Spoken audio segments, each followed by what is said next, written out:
Izin saya mau ngambil buku Ustaz. Assalamualaikum warahmatullahi wabarakatuh. Bismillahirrahmanirrahim. Alhamdulillahirabbil alamin wassalatu wassalamu ala sayyidil anbiya'i wal mursalin wa ala alihi wa sahbihi ajma'in. La haula wa la quwwata illa billahil aliyyil azim. Alhamdulillah kita bertemu kembali dalam pengajian kitab At-Tadhhib fi Adillati Matnil Ghayah wa Taqrib atau Al-Ma'ruf bi Matni Abi Syuja'. Kita masuk dalam pengajian, bertemu kembali dalam pengajian kitab dalil-dalil kitab Matan Ghayah dan Takrib atau lebih dikenal dengan Matan Abi Syuja'. Pada kesempatan hari ini kita akan membahas tentang faslun walladzi yujibul ghusla sittatu asya'a. Satu pasal yang membahas tentang hal-hal yang mewajibkan mandi, ada 6 perkara. Marilah kita buka pengajian pada kesempatan kali ini dengan baca suratul Fatihah. Mudah-mudahan kita mendapatkan keberkahan di dalam pengajian kita dan mendapatkan ilmu yang bermanfaat dan menjadi bekal kita untuk menuju hadapan Allah Subhanahu wa taala. Ila hadinun Mustafa Rasulullah sallallahu alaihi wasallam. Al-Fatihah. A'udzubillahi minasyaitonir rajim. Bismillahirrahmanirrahim. Alhamdulillahirabbil alamin. Arrahmanir rahim. Maliki yaumiddin. Iyyaka na'budu wa iyyaka nasta'in. Ihdinas siratal mustaqim. Siratal ladzina an'amta 'alaihim ghairil maghdubi 'alaihim waladdallin. Amin. Langsung saja saya share kitabnya. Bismillahirrahmanirrahim. Qala al-muallifu rahimahullahu ta'ala wa nafa'ana bihi bi 'ulumihi fid dharain. Amin ya rabbal alamin. Faslun, pada halaman 23 dari kitab At-Tadhhib. Faslun, ada satu pasal atau satu pembahasan. Pasal itu biasanya dalam kitab-kitab itu yang pertama itu kitab, yang kedua bab, kitab ya. Biasanya itu pembagiannya itu kitab ya. Biasanya di dalam kitab itu ada kitab ya. Kitabul Ghusli gitu ya. Baru nanti bab ya, bab. Yaitu pasal. Kitab, bab, pasal. Pasal itu ya sub pembahasan gitu ya. Permasalahan. Walladzi yang yujibul ghusla, yang mewajibkan al-ghusla mandi. Berarti pembahasan pada kesempatan hari ini adalah tentang hal-hal yang menjadikan kita wajib mandi. Begitu ya. Ketika terjadi sesuatu, maka kita diwajibkan mandi. Apa saja sesuatu itu? Sittatu asya'a, ada 6 perkara. Ada 6 hal yang menyebabkan kita wajib mandi. Walladzi yujibul ghusla sittatu asya'a. Perkara yang mewajibkan kita mandi itu ada 6.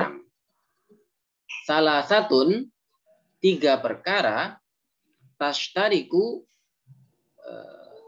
itu bersama, maksudnya adalah ada 3 perkara ini yang sama gitu ya. Yang sama yang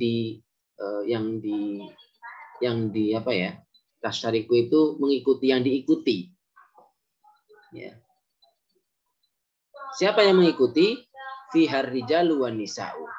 Jadi ada 3 perkara dari 6 itu yang mana ketiga perkara itu dialami oleh ar-rijal, kaum laki-laki, wan nisa'u, dan kaum perempuan. Jadi 3 perkaranya ini masuk pada laki-laki dan juga perempuan. Apa saja 3 perkara yang masuk pada laki-laki dan perempuan, yang dialami oleh laki-laki ataupun perempuan? Wahia, yaitu iltiqaul khitanaini, bertemunya 2 khitan, bertemunya 2 kemaluan. Maksudnya adalah kemaluan laki-laki maupun perempuan. Ini berdasarkan ya musanna khitan. Kata khitana ini itu bentuk tasniyah, bentuk 2 daripada kata khitan. Jadi dalam bahasa Arab itu berbeda dengan bahasa Inggris maupun bahasa Indonesia. Kalau dalam bahasa Arab itu ada 3 kata dibagi dalam jumlahnya. Ada yang mufrad, 1 tunggal, yang kedua musanna yang artinya 2, yang ketiga jama' atau lebih dari 2. Kalau dalam bahasa Inggris hanya 2, ya, singular dan plural. Kalau bahasa Indonesia ya satu dan jamak gitu saja. Nah, kata khitana ini dari kata khitan. Khitana ini ya. Wa huwa maudhi'ul khatni, yaitu tempat khitan. Wa huwa 'inda shabi, yang dimaksud dengan khitan yaitu bagi anak kecil al-jildah allati tughatti ra'sad dzakari qoblal khatni. Yang dimaksud dengan khatan ya, yaitu kulit yang menutup kepala kemaluan laki-laki sebelum khitan. Wa indal unsa, sementara bagi kaum laki-laki gitu ya, asobi itu berarti anak kecil laki-laki ya. Wa indal unsa, dan bagi yang perempuan, jildah kulit fi a'lal kubul, yang di atas kubul kemaluan perempuan. Mujawiratun lima khrajil baul, yang di samping tempat keluarnya air kecil ya, air kecil atau air kencing gitu ya. Wal murad bil tiqa'il khitana ini tuhadihima, yang dimaksud dengan iltiqa'ul khitana ini yaitu mepetnya gitu ya, bersentuhannya dua khitan, berarti dua kemaluan bertemu. Wa yakunu dzalika, dan hal itu bidukhulil hasyafa fil farji, masuknya kemaluan laki-laki ke dalam kemaluan perempuan. Wa huwa kinayatun anil jima, yaitu berhubungan badan. Ini bentuk kiasan dari kata jima. Kinayah itu lawan dari soreh. Jadi bahasa halus daripada jima. Maksudnya adalah ketika berhubungan badan maka wajib mandi. Baik itu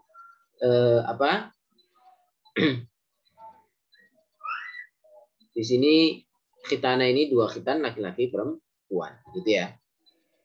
Jadi berarti wajib mandi ya, kalau berhubungan badan maka wajib mandi. Wa inzalul mani, dan keluarnya mani, air sperma. Dan ini adalah yang kedua, baik laki-laki maupun perempuan.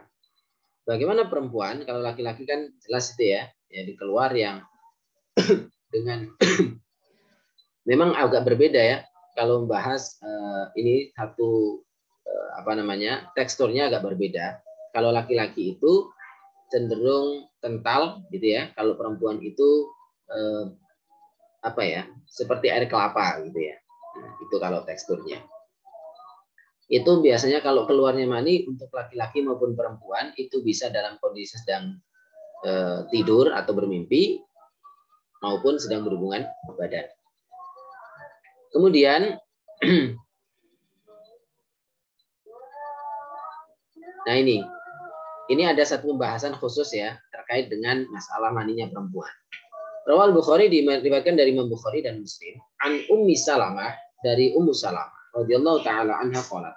Ummi Salamah berkata, Ja'at Ummu Sulaim, suatu ketika Ummu Sulaim datang ila Rasulillah, kepada Rasulullah sallallahu alaihi wasallam. Faqalat, lantas Ummu Sulaim berkata, ya Rasulullah, duhai Rasulullah, innallaha la yastahi minal haq. Sesungguhnya Allah itu tidak malu kalau pembahasannya adalah suatu hal yang benar gitu. Artinya bukan sesuatu yang hal remeh. Ini hal yang harus diketahui oleh umat Islam atau kebanyakan orang. Maka dia bertanya sesuatu yang mungkin tabu gitu ya. Fahal alal mar'ati min ghuslin idah talamat. Fahal, apakah alal mar'ah, wajib bagi perempuan, min ghuslin, bermandi gitu ya. Idahia, apabila dia ihtalamat, mimpi basah. Faqala Rasulullah sallallahu alaihi wasallam, na'am, kata Nabi, ya, idza ra'atil ma, jika dia melihat air. Berarti celananya basah gitu ya. Ail mani au ma yakhruju minal mar'ah halal jima'. Jadi yang dimaksud dengan mani itu sesuatu yang keluar ketika mimpi atau ketika berhubungan badan. Gitu ya. Oke, nomor 3. Jadi mimpi berhubungan badan, mimpinya itu kalau tidak keluar maka tidak wajib mandi. Tapi kalau keluar ada yang basah maka mandi. Itu intinya. Yang ketiga berikutnya adalah wal mautu, dan mati.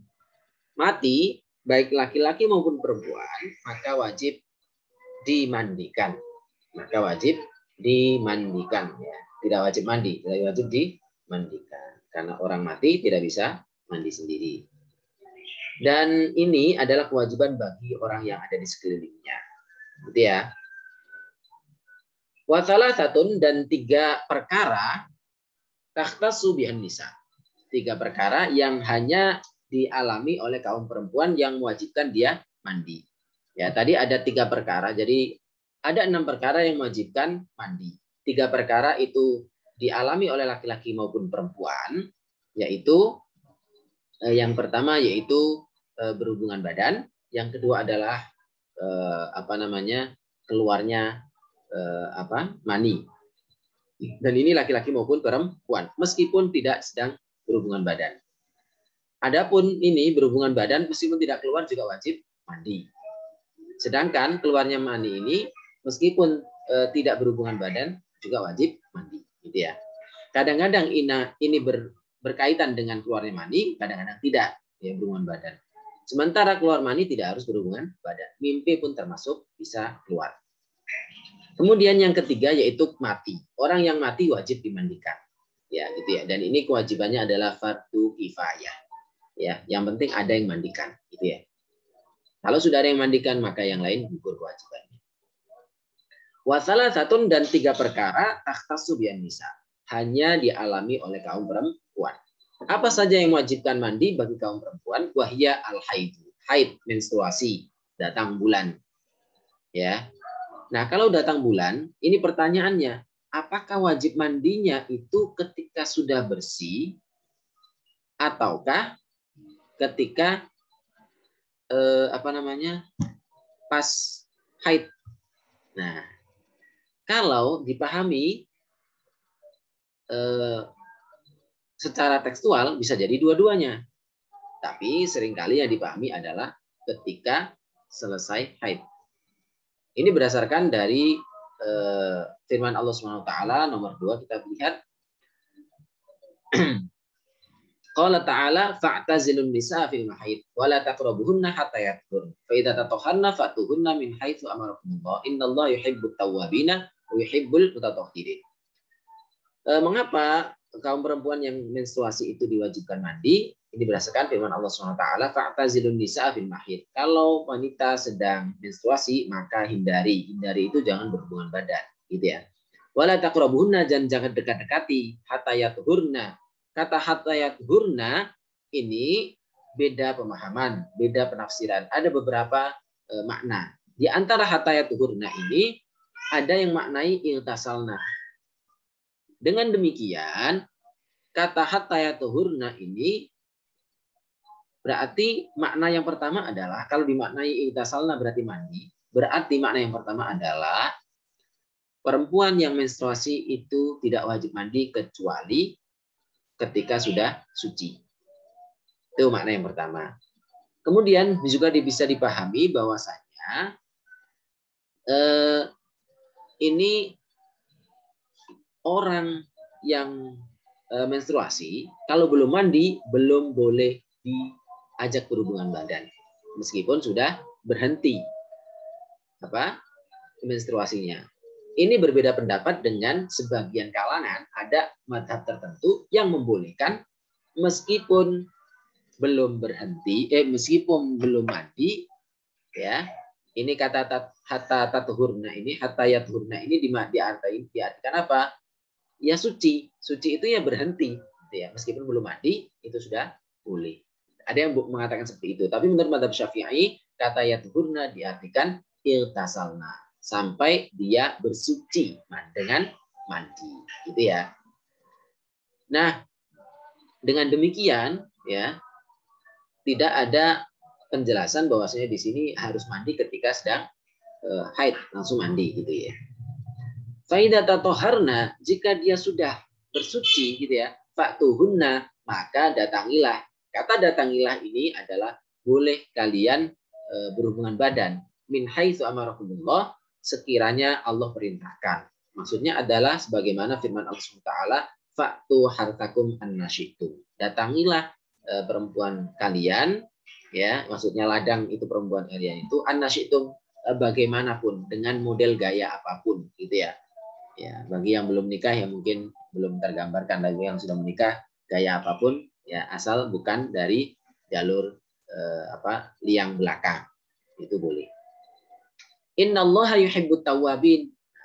Sesungguhnya Allah itu mencintai at-tawwabina, orang-orang yang bertaubat, wa yuhibbul mutatahhirin, dan mencintai orang-orang yang bersuci ya. Nah, dengan demikian makna yang lebih pas menurut mazhab Syafi'i adalah bersuci, mutatahhirin, orang-orang yang bersuci. Ya. Sehingga kata yatuhurna ini sesudah mandi baru boleh berhubungan badan. Dengan demikian orang yang sesudah haid itu wajib mandi. Wan nifasu dan nifas. Nifas itu adalah darah yang keluar setelah melahirkan.